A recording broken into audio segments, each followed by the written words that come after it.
प्रणाम सब गोटे के। हम अंजू मिश्रा आइ अहाँ सबके बीच एकटा जितिया पाबनि के कथा लऽ कऽ एलहुँ हँ। तऽ चलू सब गोटा सुनै जाओ। कोशिश करै छी अहाँ सबके नीक लागत तऽ लाइक शेयर और सब्सक्राइब केनाइ नहि बिसरब। एक दिन कैलाशक अति रमणीय शिखर पर बैसल पार्वती जी शंकर जी से प्रश्न केलखिन, एहन कोन व्रत आ तपस्या छै जकरा केलासँ सौभाग्यवती स्त्री के संतान जीवित रहते। तखन शंकर जी कहलखिन, आश्विन कृष्ण अष्टमी तिथि के यदि स्त्रीगण अपन पुत्र के कामना सँ शीलवाहन राजा के पुत्र जीमूतवाहन के कुशक प्रतिमा बनाय के कलशक जल सँ स्थापना कऽ कलशक चारू कात खूब सुसज्जित कऽ के ओहिठाम खाद खुनि कऽ पोखरिक निर्माण कऽ कऽ एकटा पाकड़िक ठाढ़ि रोपि देथिन। ताहि पर माटिक चिल्होर के आकृति बना के राखि देथिन और नीचा में गिदरनी के आकृति बना के दुनू के माथ पर सिंदूर पिठार लगा के फूल के माला अक्षत धूप दीप नैवेद्य आदि से युक्त भ बाँसक पात पर पूजा केला सँ वंश के वृद्धि होइत छै। पुत्र के जे कोनो ग्रह रहै छै सब कटित भ जाइ छै और संग संग सब मनोरथ पूरा होइत छै। एहि पृथ्वी पर समुद्रक नजदीक में नर्मदा के तट पर दक्षिण दिशा में कनकावती नामक एकटा नगर छै। ओहिठाम अनेकों तरहक सेना से सुसज्जित मलय केतु नामक एकटा राजा राज्य करैत छलथि। हुनका राज्य में बाहुलुटा नामक मरुभूमि छलै जकरा मध्य बाटे नर्मदा नदी बहैत छलै। ओकरे किनार पर एकटा अति विशाल पाकड़ के गाछ छलै। ओहि पाकड़िक धोधरि में एकटा गिदरनी निवास करैत छली और डार पर एकटा चिल्होरनी। बहुत दिन सँ संग संग रहला के कारणे दुनू में खूब मित्रता भ गेल छलै। ओहि नगर के निवासिन महिला लोकनि ओहि गाछ लग आबि आश्विन कृष्ण अष्टमी के जीमूतवाहन के पूजा कऽ कथावाचक से कथा सुनि कऽ अपन अपन घर गेली। गिदरनी आ चिल्होरनी सेहो दुनू व्रत केने छली। इहो लोकनि अपन अपन घर एली। ओहि दिन संध्या समय ओहि नगर के निवास कनिहार जे नामी सेठ तकर एकमात्र पुत्रक मृत्यु भ गेलै। ओकर परिजन सब नर्मदा कात में आबि अग्नि संस्कार कऽ अपन अपन घर आबि गेलथि। ओहि अष्टमी के राति में टपाटप मेघ लागल छलै जाहि सँ हाथों हाथ नहीं सुझै छलै। ओहि भयंकर अन्हार में कखनो कखनो जे बिजली चमकैत छलै ओहि के इजोत से ओ मृतक मांस देखि कऽ दिन भरिक उपासल गिदरनी तिनका धैर्य नहीं रहि भेलनि। ओ गाछ पर जे चिल्होरनी रहै छलखिन तिनका सँ प्रश्न केलखिन जे हे बहिना जागल छह। पहिल बेर खुशी पूर्वक चिल्हो जवाब देलखिन जे जगले छी। एहि तरहे अनेको बेर रहि रहि कऽ पुछारी केलाक बाद चिल्हो सोचलनि जे हिनका उत्तर नहीं देबाक चाही, अपना के निद्रा के वशीभूत भ जेबाक चाही। पुनः गिदरनी के जिज्ञासा पर जवाब नहीं भेटलनि तहन ओ सोचलखिन बहिना शायद सुति रहली। बेर बेर गिदरनी के जिज्ञासा परांत जवाब नहीं भेटला पर ओ अपन धोधरि सँ निकलि नदी किनार में गेली। ओहिठाम नदी सँ अपन मुँह में पानि भरि आनि चिता के आगि कऽ मिझेलखिन और चिता में जे बाँचल मांसक टुकड़ी तकरा खंड खंड काटि पेट भरि खेबो केलथि और अपना निवास स्थान में आनि रखियो देलखिन। हिनकर सब कर्तव्य ठाढ़ि पर बैसल चिल्होरनी देखैत छली। आब प्रातः काल गिदरनी चिल्होर के कहलखिन जे हे सखी, पारणक चर्चा किया नहीं करै छी। रातुक बात के जननिहार चिल्होरनी उदास भ कहलखिन हे प्रिय, पारणा करू। आब पारणा के बेर भ गेल। हम स्त्रीगण लोकनि के द्वारा देल गेल जे अक्षत औकरी के नैवेद्य राखल ताहि सँ पारणा करै छी, अहूँ करू ग। तकरा बाद कालक्रमे प्रयाग में कुंभ लगलै। चिल्होरी आ गिदरनी संयोग से दुनू गोटे ओतय गेली। ओहिठाम एके समय में दुनू के मृत्यु भ गेलनि। कुंभ में मृत्यु के कारणे गिदरनी आ चिल्होरनी दुनू के जन वेदक ज्ञाता जे भास्कर नामक भिक्षु ब्राह्मण तिनका घर में भेलनि। ओ दुनू गोटे जौआ जन्म लेलनि। दुनू के नामकरण भेल। चिल्हौरनी जे छलीह से जेठ भेलीह, हुनकर नाम शीलावती राखल गेल। आ गिदरनी छोट भेलखिन, जिनकर नाम कर्पूरावती राखल गेल। दुनू कालक्रम में पैघ भेली, यानी कन्यादान योग भेली। तखन दुनू के कन्यादान भेल। पैघ जे शीलावती, हुनकर विवाह महामतक नामक जे महाधनी मानी लोक तकरा संग भेलनि। आ दोसर कन्या के विवाह केतु नामक महाराजा तनिक संग भेलनि। कालक्रम में कर्पूरावती गर्भवती भेली आ बच्चा जन्म लेलकनि, लेकिन बचलनि नहीं, मरि गेलनि। एहि तरह कर्पूरावती के 7टा पुत्र जन्म लेलकनि आ 7 मरि गेलनि। ओ लोकनि परम दुखी छलीह। जेठ जे कन्या शीलावती, हुनका 7टा पुत्र जन्म लेलकनि आ 7 जीवित छलनि। शीलावती के सेहो कर्पूरावती के पुत्र सभक मृत्यु पर बड़ कष्ट होइत छलनि। कर्पूरावती के तकलीफ छलनि जे एहि बातक जे शीलावती के 7टा पुत्र जीवित छलनि आ सेवा करैत छलनि, से देखि कर्पूरावती के बड़ संताप होइत छलनि। एहि दुख सँ कर्पूरावती जिमुतवाहन के पूजा के दिन खटवास ध लेलखिन। राजा जखन गृहवास में एला तऽ जिज्ञासा केलखिन जे रानी कतय छथि। तखन रानी लग में रहनिहार जे चेरी छल से कर्पूरावती के जाके कहलखिन जे अहाँ के महाराज तकै छथि। रानी ओकरा सबके द्वारा संवाद देलखिन जे कहून गए जे शयनानगर में सुतल छथि। तहन राजा आब प्रश्न केलखिन, प्रिय एना किया सुतल छी? कर्पूरावती जवाब देलखिन, सुखे सुतल छी। तखन राजा कहलखिन, प्रिय उठू। एहि पर कर्पूरावती कहलखिन जे यदि अहाँ हमर कहल करब तहन तऽ हम उठब, नहीं तऽ नहीं उठब। राजा जवाब देलखिन, अवश्य करब। ताहि पर रानी राजा सँ 3 बेर सत्य करेलखिन। सत्य केला पर कर्पूरावती ओछाओन से उठली आर कहलखिन, हमर बहिन शीलावती के 7 पुत्र गर्दन काटि के हमरा मंगवा दिअ।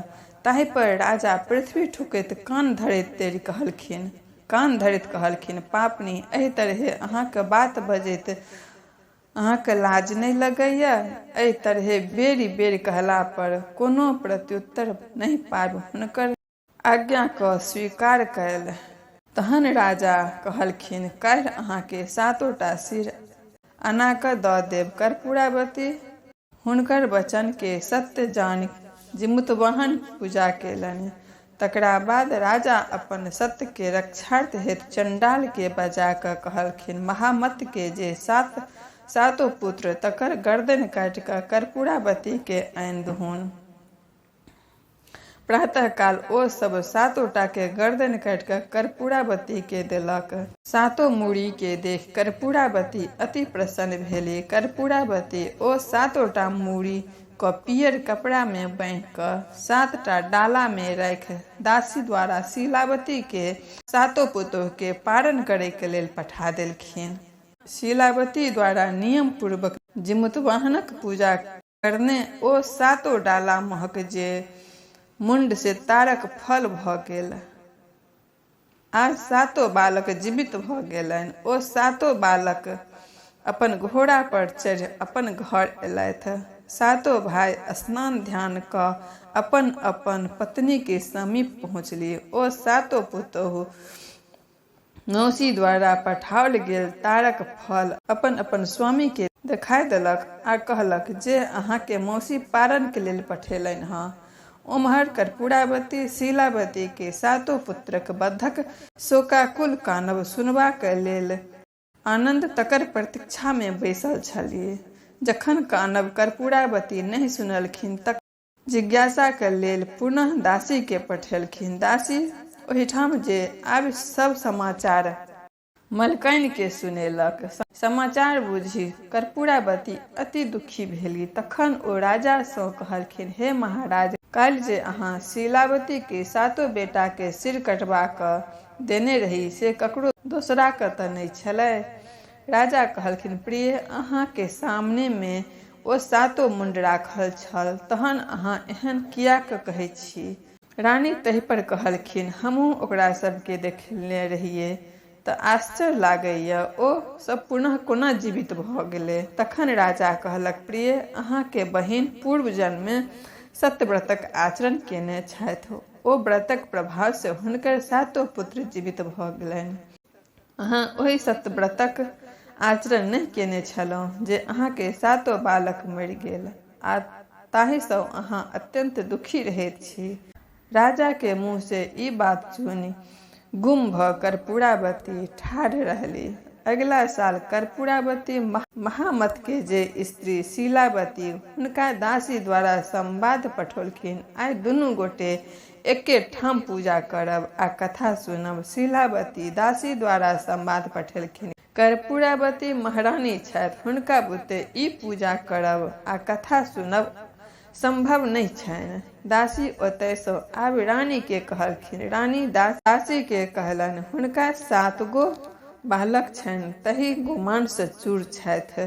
कर्पूरावती प्रातः काल संग संग पारण करब ताहि लेल दासी के पठेलखिन। दासी पुनः वापस आबि कहलखिन, हम दुनू गोटे एक संग पारण नहीं कऽ सकै छी। ई सुनि रानी के क्रोध के ठेकान नहीं रहल। ओ खरखरिया मंगाय ओहि पर चढ़ि कऽ पारना के जवंतो सामग्री लऽ शीलावती के ओहिठाम पहुँचली। ओहिठाम पहुँचला के बाद शीलावती आदर के संग पानि सँ पैर धोए आसन पर बैसलखिन। पुछलखिन, बहिन, एहिठाम अहाँ कोना पहुँचलहुँ? कर्पूरावती कहलखिन, अहाँ के संग मिल कऽ हम पारण करे के लेल आयल छी। तहन शीलावती कहलखिन, हम अहाँ के संग पारण नहीं करब। अहाँ राजा के राजभोग करू और आबो दुष्टता छोड़ू। कर्पूरावती तहियो थेथर जकाँ कहलखिन, आइ हम अहाँ के संगे मिलिए कऽ पारण करब।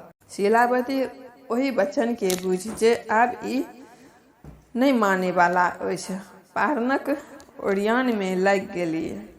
आब अहाँ हमरा संगे मिलकर अवश्य पारण करू। तहन कहलखिन जे पहिने अहाँ हमरा संगे नर्मदा के तीर पर चलू। दुनू गोटे ओतय विदा भेली। शीलावती आ कर्पूरावती दुनू मिल कऽ स्नान केलनि। स्नानोपरांत शीलावती कर्पूरावती सँ प्रश्न केलखिन जे अहाँ के पूर्व जन्मक बात स्मरण अछि यौ? कर्पूरावती कहलखिन, नहीं स्मरण अछि। तहन शीलावती कहे लगलखिन, यह नर्मदा नदी अछि, यह बाहुलूटा मरुस्थल भूमि छै, यह विशाल पाकड़ के गाछ अछि। पूर्व जन्म में हम चिल्होर छलहुँ, अहाँ गिदरनी। एहि पाकड़िक धोधरि में अहाँ निवास करैत छलहुँ आ डारि पर हम निवास करैत छलहुँ। एहिठामक नगर निवासी स्त्री लोकनि सब आबि जिमुतवाहनक व्रत कथा केलनि आ कथा सुनलनि। हम आ अहाँ दुनू गोटे व्रत केने रही। हुनके सबके लग में जा हमहूँ लोकनि दुनू गोटे कथा सुनलहुँ। कथा सुनला के बाद अपन अपन निवास स्थान जाकऽ रहलहुँ। ओहि दिन एहि नगर के जे एक दंता सेठ तकर पुत्रक देहावास भऽ गेल छलै, ओ अपन बंधु बांधव के संग आबि चिता रचि संस्कार दय चलि गेल। तकर बाद मध्य राति में अहाँ हमरा सँ प्रश्न केलहुँ, प्रिय चिल्हो, अहाँ जागल छी कि सूतल? कैक बेर अहाँ जिज्ञासा केलहुँ, पर हम चुप्पी लगा लेलहुँ। तहन अहाँ हमरा सूतल बुझि अपन धोधरि से बाहर जा नदी सँ मुँह में पानि भरि कऽ चिता के अग्नि के मिझा भरि पेट मांस खेलहुँ और किछु आनि प्रातः काल पारना के लेल रखलहुँ। प्रातः काल पारना के लेल हमरा अहाँ कहलहुँ, प्रिय चिल्हो, पारण नहीं करब। तहन हम अहाँ के ऋतुकाक वृत्तांत कहने रही। मैं उदास हृदय से कहलहुँ, हे सखी, अहाँ करू, हम केलहुँ। तहन हम ग्रामीण महिला लोकनि के द्वारा देल गेल अक्षत और औंकड़ी सँ पारना केलहुँ। अहाँ रतुका जे मांस रखने रहौं तकरा सँ पारना केलहुँ। ई सब वृत्तांत हमरा ज्ञात अछि। आबि कऽ देखू। ई कहि हुनका पाकड़ धोधरि में लऽ जाकऽ मांसक हड्डी और शेषांश कर्पूरावती के शीलावती के देखौलखिन। तखन कर्पूरावती शीलावती सँ कहलखिन, व्रत दोषक भंग सँ अहाँक पुत्र मरैत गेल, अहाँ दुखी होइत गेलहुँ, हम नियम पूर्वक व्रत केलहुँ, तकर फल जे पुत्र सब जीवित अछि आ प्रसन्न अछि, एहि कारण सँ हमरा अहाँके विरोधाभास अछि। कर्पूरावती पूर्व जन्म के वृत्तांत शीलावती के मुँह से सुनि ओहि ठाम अपन शरीर के त्याग कऽ देलखिन। शीलावती ओतय से घूमि घर एली। तखन राजा अपन पत्नी के श्राद्ध कऽ निश्चिंत भऽ राज्य चलबय लगलथि। वएह जिमुतवाहन पूजा आइ तक मृत्यु भवन में लोक सब करैत आबि रहल छथि। एहि व्रतक नियमानुसार केला सँ सब तरह सँ भरल पूरल रहैत छथि। कथा सुनला के बाद कर्पूरक दीप जरा कऽ आरती कऽ पूजित देवता लोकनि के विसर्जन कऽ दियनि। जय जिमुतवाहन भगवान। जिमुतवाहन भगवान के व्रत कथा समाप्त भेल।